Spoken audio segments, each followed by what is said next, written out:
Logan coming at you from Nerdy Viner. Did I just say Viner? I think I did. Oh well, moving on. Today I'm coming at you with my my entry video for Robert's on my turntables contest. Hopefully I make it on time. I think I got a couple days left, a few days left. I don't know. I've been trying to follow. There's so many contests. I don't remember whose is due when. So hopefully this is there. Anyways, 5 albums that impacted us or were important to us when we were teenagers. I thought this one was pretty cool. Pretty cool concept. So I went through my stuff and found some stuff that fit the bill. My teenage years were pretty all over the place for me as far as music goes. I developed interests and tastes in a lot of different genres in my teenage years.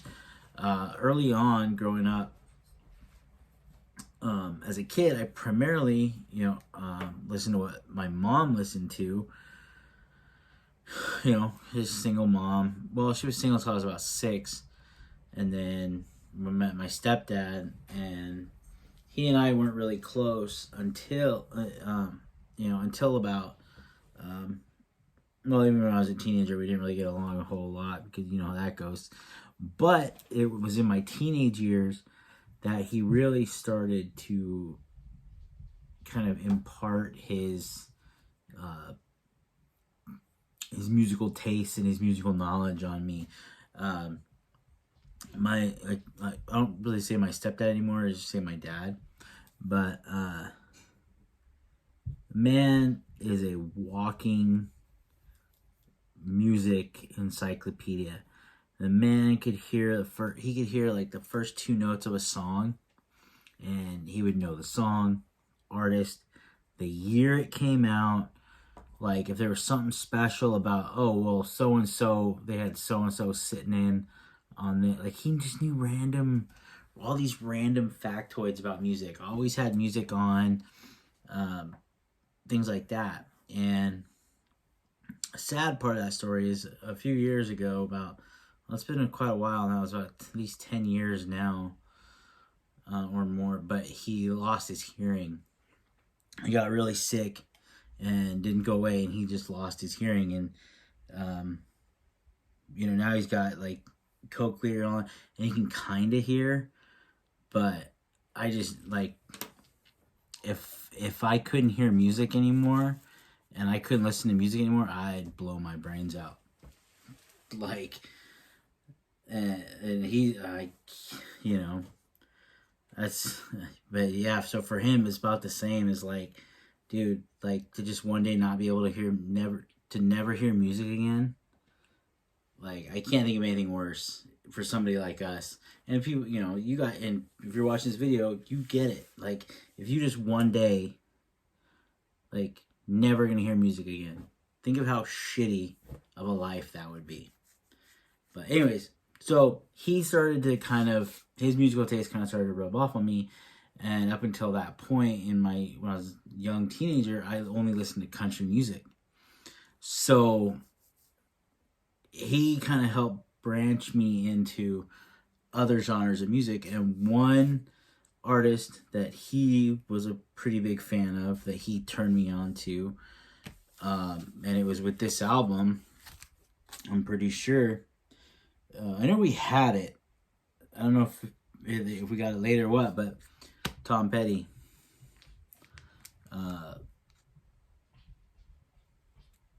Great album for somebody just getting into the artist. This was one of those artists that got me outside of my comfort zone, outside of what I primarily listen to, and it's just folky enough that it kind of was an easy segue you know, because we listen to, like, you know, I'm gonna say we only listen to country, but like the only artists I knew were country artists. I didn't really know a whole lot of names of other bands, things like that. And this was one of those ones that got me listening to more classic rock, more you know, stuff like that. Well, I guess it really wasn't classic rock yet at that point, but you get what I'm saying. And then uh, so early teens, we moved from North San Diego County to San Diego, like actual San Diego, like in the city of San Diego. And when we moved, one of the first friends I made there, is still a friend to this day. He was big into music, kind of. He was kind of in the same boat. All the music he ever listened to was stuff that his parents listened to. So we'd hang out and, you know, listen to a lot of legit classic rock, stuff like that. But one band that was huge for us at that point that we listened to all the time, one of those bands was Leonard Skinner. This is one that I had. I did have this album on CD in high school. But probably the one that I listened to the most, that we listened to the most, was probably Second Helping.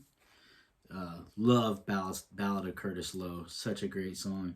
But these guys were a big influence on us. Again, it was kind of an easy transition into rock.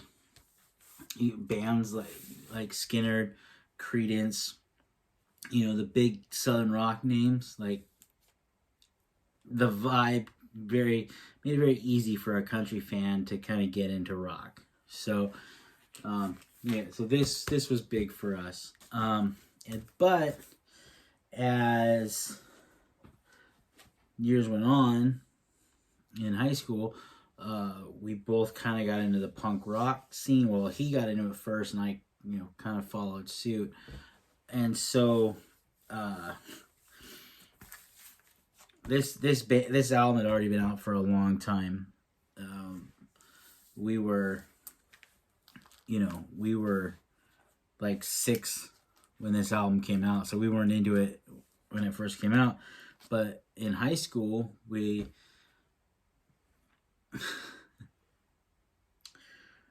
went to church camp, and we were pretty into punk rock, and we'd gone to camp, and he met this girl who introduced him to this band, I believe. Like, I don't really think we were listening to him then. Not really punk, but in the same vein. And then it became one of our bands that we rocked, and we learned their songs, we played their songs. I played bass, he played guitar. But Nirvana, we got into Nirvana way late. When we got into Nirvana, we're talking, it was 99, 2000. So, you know, this had already been out for quite a while, but we played this one a lot. But I would say Bleach was probably bigger for us. We listened to that a little bit more. But yeah. And Unplugged. The Nirvana Unplugged damn near melted that one. But yeah, so, you know, that got us into that. And then, you know, you go further down the road, later in high school, still into the whole punk rock thing, pretty heavy. And I got it from a friend. The Punk-O-Rama, I think it was 5. I believe the black and white Punk-O-Rama. And there was a song on there by this band, and I thought it was like the greatest song I ever heard. It cracked me up. Uh, but kind of another story. So we were kind of shitheads. Um, I was living in Montana with my old man, and I mean, I'm not gonna say I fell into the wrong crowd, but we were hoodlums a little bit, and we kind of got into some thievery, as it were, and there was a local store, it was a bookstore slash record store, whatever, and they had a very one-way system of getting into the store. Like, you go in the entrance, but you couldn't come back out the entrance door. And we devised a system of, it was a 3-man system where one person would go in first, and then a couple minutes later somebody else would go in, and that second person would be more of the lookout, and the first person would like put shit in their backpack, and then the third person would wait for that first person to get close to the door, that entry door, and the third person would walk in, and that first person would walk out the entrance door because there was no metal detectors or scanners there. And one of the first things that we stole was this. Not this copy. It was on CD, obviously, but it was this album, Gang's All Here. So the first time I ever got this album was in 2001, I believe, and I stole it. I'm not proud of it. I'm just saying, like I said, we were bad kids. We got into some trouble. And you know how these things go. One person told somebody else told somebody. So by the end of we did it, I remember we did it during a football game on a Friday night the first time. By the next week, like the whole school seemed like was in on this new way of ripping off this store. And sure as shit, like by Wednesday, I think somebody got caught, and they were just on it. They figured it out quick because people were, and dude, people, if I remember correctly, I was only a part of it the one time, but from what I understand, man, if I remember, there were people that got popped with like, Discman, like big ticket items. Yeah. What are you gonna do? We were kids. Yeah, but eventually we got caught stealing from other places, and we saw we were taught the error of our ways. Let me say, yeah, that's something I'm proud of, but it's part of my past. Anyways, moving on. So this next album, I would say, might have been the most important album of my teenage years, only because I think I've mentioned this before. I think I know I've talked about this album.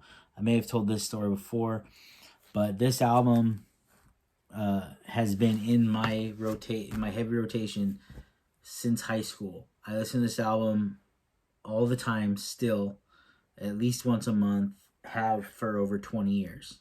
Okay, and that's no bullshit. Okay. One day on the bus, this friend of mine, our bus rides were long. I mean, 45-minute bus rides. One day, a friend of mine had this album on CD, and she said, "Hey, you gotta listen to this song. It's hilarious." And so I listened to it, and I was just cracking up. And she let me borrow it, and then I gave it back to her at the end of the day, this album, and I listened to the whole album, and it was just like, granted, I didn't fully understand all of the stories and things like that were going on in the out, but I just couldn't stop listening to it. And she burnt me a copy that night. Next day, I had that burnt copy for years and years, and at some point it got lost along the way. And I've owned it on this album on vinyl twice, and that is Small Change by Tom Waits. Now, like I said, this album, I was 17 when I first heard this album. I'm 37, and this album, to me, this is like, I was thinking about it a couple weeks ago, to, like, you rate albums, and I would have to say this is probably, I would have to call this my favorite album of all time, because I've listened to it more than any other album on the planet. I know this album front to back, and that's, I mean, I can't say anything else about it. Yeah. So this album was huge for me. Huge for me. Still is. It's just phenomenal. But that's it. 5 albums that were a big part of my life growing up, and influenced me into other genres, or were the starting point of a love of a certain genre or of a certain band. So yeah, have a good one. We'll see you next time. Later.